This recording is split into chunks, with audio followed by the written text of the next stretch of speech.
ఈ రోజు నేను కామెంట్స్ ద్వారా నన్ను అడుగుతున్న ప్రశ్నలకి జవాబు అయితే చెప్తాను. మా అత్తయ్యకి నాకు గొడవలు అవుతా ఉండేవి.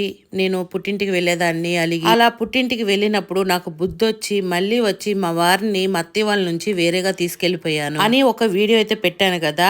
ఆ వీడియోకి ఎన్ని కామెంట్స్ వచ్చినాయో. మహా తల్లి బిడ్డల్ని వేరు చేసిందని ఒకరు. నీకు ఇద్దరు మగపిల్లలు ఉన్నారు కదా, వాళ్ళకి కోడలు వస్తారు కదా, నీ పరిస్థితి కూడా అదే అయిద్దని కొందరు. అలా మీ వారిని తీసుకొని వెళ్ళిపోతే మీ అత్తామామ ఎంత బాధపడి ఉంటారని కొందరు. నువ్వు చేసిన పని అసలు మాకు నచ్చలేదని కొందరు. తల్లి బిడ్డల్ని వేరు చేసావు, వాళ్ళు ఎలా బతకాలి ఈ వయసులో అని కొందరు. ఇంకా చాలా కామెంట్స్ అయితే వచ్చినాయి. మీరు పెట్టిన కామెంట్స్ అన్నిటికీ నేను ఒక్కటే సమాధానం చెప్తాను. ఆ రోజు నేను మా వారిని మా అత్తయ్య వాళ్ళ దగ్గర నుంచి దూరం చేయకపోతే మా అత్తయ్య వాళ్ళు ఈ రోజు ఇలా ఉండేవారు కాదు. దగ్గరుండి రోజు గొడవాడుకుంటాం బాగుంటుందా, లేకపోతే దూరం అయ్యి దగ్గర అయితే బాగుంటుందా, మీరే చెప్పండి. ఏదో వాళ్ళని విడదీయాలని చెప్పేసి నేను వేరే అయితే తీసుకెళ్లేదు. మా పరిస్థితులను ఎలా మార్చుకోవాలి అని ఆలోచించి ఆ నిర్ణయం అయితే తీసుకున్నాను. అత్తకి మాకు గొడవైనప్పుడు ఒక రోజు అయితే కృష్ణానది దాకా కూడా వెళ్ళిపోయింది చనిపోదామని. మేము ఇంట్లోంచి బయటికి వెళ్తేనే వస్తానంది. అలాంటి మా అత్తయ్య ఈ రోజు చూసారా మమ్మల్ని ఎంత ప్రేమగా చూసుకుంటుందో. వాళ్ళని కూడా మేము అంతే ప్రేమగా చూసుకుంటాము. మా అమ్మ కంటే మా అత్తయ్య అంటేనే నాకు చాలా ఇష్టం. కోడలు ఒక ఇంటికి వచ్చినప్పుడు